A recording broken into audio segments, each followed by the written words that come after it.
Instead of making the ship faster, how about installing some seatbelts? Seatbelts are dead weight. I feel the need for speed. Yes, but I feel the nafety for safety. Oh, fuff.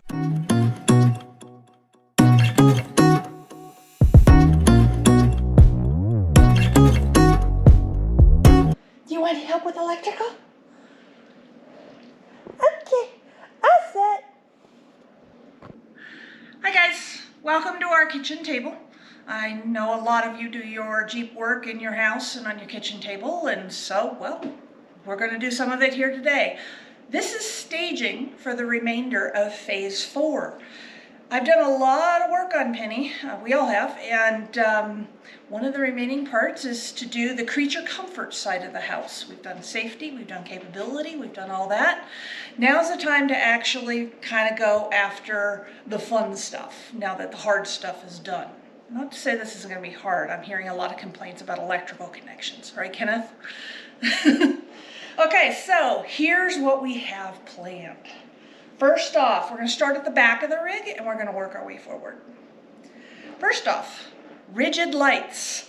These are going to function as rear spotlights. They're a spreader display, and they're also going to function as my dust lights. The halo around here is amber, the center is a white light, and so I will actually have really good dust lights and rear spreaders should the need arise. Got those on both sides. I have 8 rock lights from Infinite Off-Road, made in Michigan. The thing that attracted me to this brand specifically, besides their extremely heavy weight and obvious good quality, is that they have a 25-year guarantee replacement.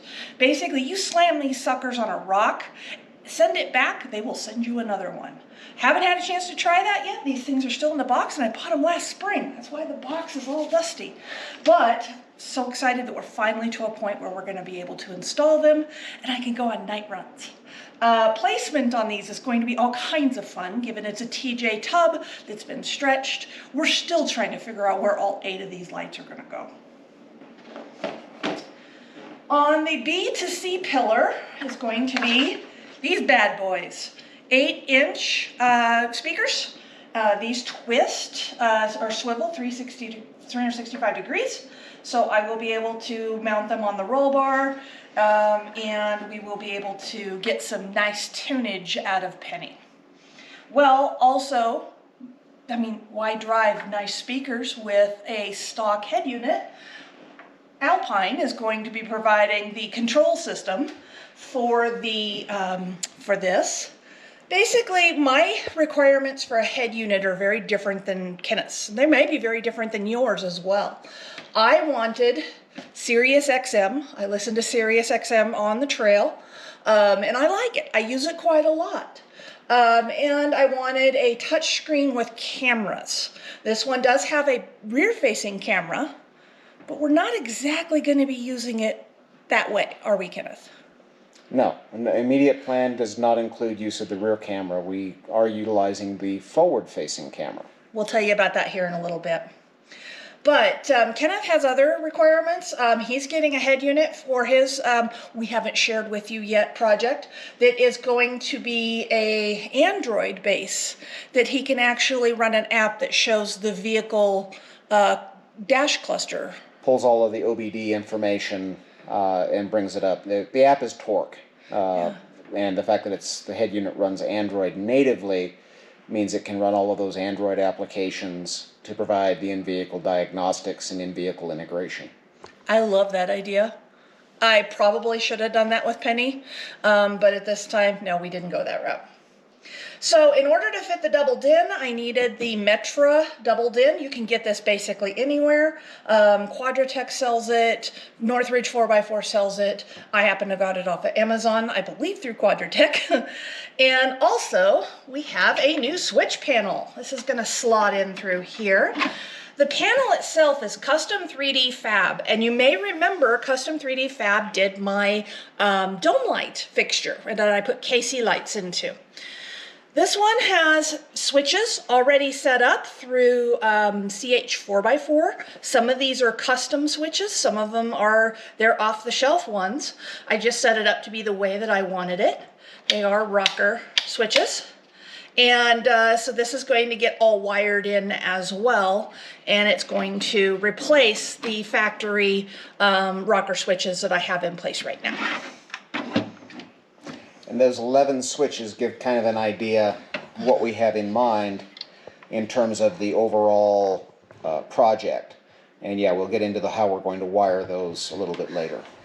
Yeah, he's right. I mean, basically we're going to split the lockers, and I can select front or rear, not rear and or front. I've got the bumper lights, the pillar lights, dust lights, rear spotlights, rock lights, the 2 seat heaters for the PRP seats, and we'll be relocating the power for my Viair 444C system from under the hood into the cab. We have one more too. We talked about making that a winch controller. We just didn't pull the trigger on that. Maybe that will happen in the future, but we've got flexibility there. Lots of different install kits for the head unit, for something I'm about to show you, antenna, and even an install kit for the bezel replacement itself. Now let's talk about something really cool. I am so excited about this. So, Wolf Box. If you've ever driven a RV or a motorhome, and of course you can't see all the way through it to the back, well, they put up cameras to the rear view mirror for camera systems, and that helps them see what's behind them. We're borrowing on that idea because Penny's spare tire basically sucks up 90% of my visibility through the rear view mirror. This is that same vein, but it's actually even more than that. If I flip it around, it's got a dash cam in it that runs for 24 hours continuous. And it's a really high quality one, so it gives me a possible audio and video source for trail runs. It will show me with a split screen, it will show me the back and it will show me the front, depending on how we program it.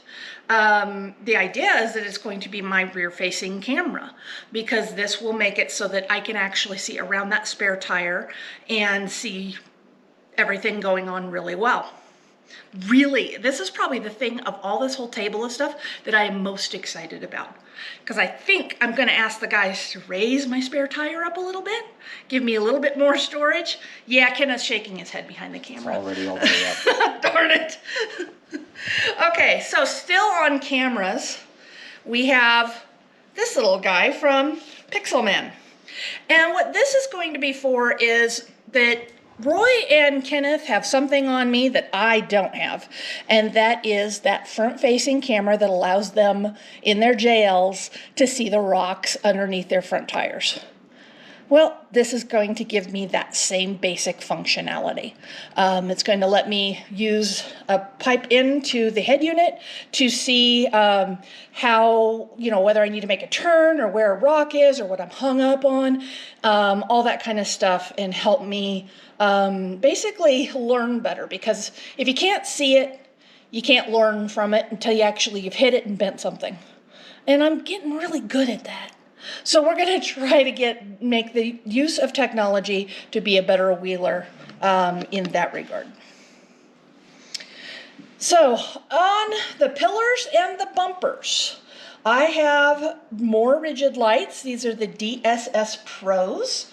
These are really cool in that not only do they have forward-facing lights, but they also have side lights as well. And so you can tell this one doesn't have side lights on this, so this is for the driver's side, because it shows the lights over here. On the pillar lights, I will be covering them with an amber cover. On the bumper, they are going to remain white. These are bright white lights. And I have mounts for them for the pillar mounts as well, the A pillar. But I have two sets of those for the bumper and the other. Last, but certainly not least, well, we got to run all those wires somewhere. And the idea is that we need fuse boxes. Kenneth, Tell us about these fuse boxes. So a lot of folks would do an S-Pod or a Switch Pros or something of that nature with the digital connectivity between a switch panel and the other. In this case, we're going to opt for something that's a little bit more custom to the interior of the vehicle, but that leaves us in a place where we need a place to host relays. And, 11 switches coming off, we need, on the vicinity of 11 relays. So this little box shows up, and there's not a lot of anything that is pre-wired. You notice that everything is just very loose in here because there's no metal connectors inside the relay box. You get to install all of those, plumb all of those, wire all of those yourself.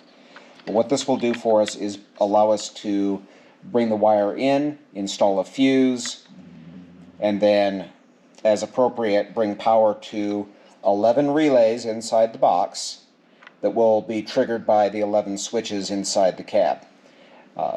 Again, this is just a case of running the wiring through. It's a kind of an old school way of doing it, but really like the look of the way this sets up in cab, as well as the fact that it is kind of a low tech, which means that if there are problems, it's very easy to troubleshoot, very easy to diagnose, and if you have to fix it in the field, it's, we're still in the category of I can use a paper clip to make the locker function.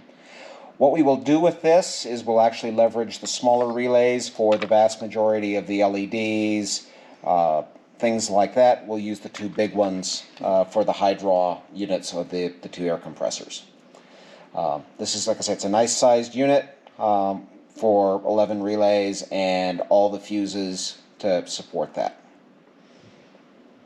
And then this is a box that I ordered after he asked me to order the same one that you have already seen in another video that we put in already.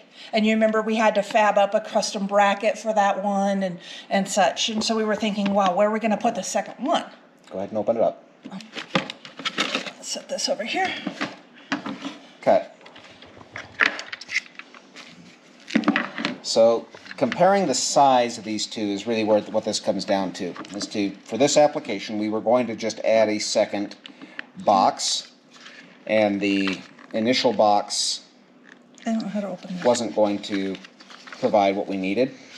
The big thing is that when you, by comparison, this box holds 6 of the larger relays, as well as being able to support a certain amount of fuse activity. For approximately the same amount of space in the vehicle with this other box, we'll get room for all 11 relays instead of locating a second box. We may, in fact, leverage one of these for another area, perhaps doing the in-cab relays for like the heat, things like that, would work very well. But for the underhood and feeding out to all of the lights and the lockers, we'll use the bigger box. And we actually have a whole bunch of new fuses as well, and a whole bunch of new connectors. And we're going to need a bunch of those, aren't we? Yep. So that's phase 4. For phase 4 continued, of course. We're hoping to start on this soon. Probably not this weekend or next weekend. Maybe next week from Sunday. This is Saturday after Thanksgiving. So maybe the second Sunday after Thanksgiving we can finally get into this based on other commitments that we have. But we're looking forward to getting all of this in Penny and helping me be just have that much more fun in my rig.